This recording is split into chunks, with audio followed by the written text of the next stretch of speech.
বন্ধুরা, আজকে আমি একটা ইলিশ মাছের রেসিপি করে দেখাবো। বাঙাল রান্না কুমড়ো দিয়ে ইলিশ মাছ। তার জন্য আমি কড়াই বসিয়ে নিয়েছি। কড়াইতে সর্ষের তেল দিয়ে দেবো। তেলটা গরম হয়ে গেছে, কালো জিরে দিয়ে দেবো। দিয়ে দিলাম কেটে রাখা কুমড়োটা।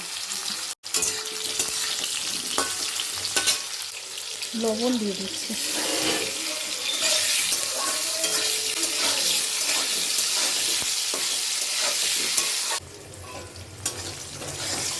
কুমড়োটা ভাজা হয়ে গেছে, এখন এটাকে আমি তুলে নেব।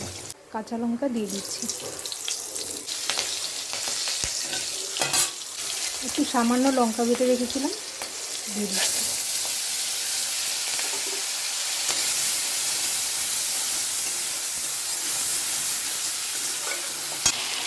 লবণ দিয়ে দিচ্ছি, হলুদ দিয়ে দিচ্ছি,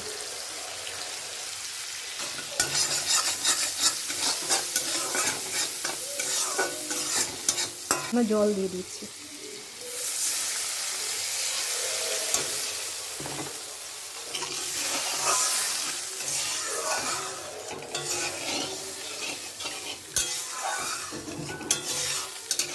এবার ইলিশ মাছটা দিয়ে দিচ্ছি।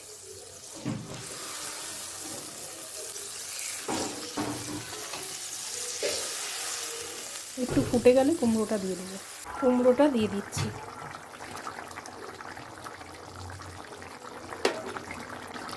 মাছের ঝোলটা হয়ে গেছে কুমড়ো দিয়ে ইলিশ মাছের। বন্ধুরা, কেমন হয়েছে বলবেন, সাথে থাকবেন, লাইক করবেন, শেয়ার করবেন, কমেন্ট করবেন, সাবস্ক্রাইব করবেন। বন্ধুরা প্লিজ সাবস্ক্রাইব করবেন। দেখুন বন্ধুরা, ইলিশ মাছ রেডি হয়ে গেছে, এখন আমি পরিবেশন করে নেব।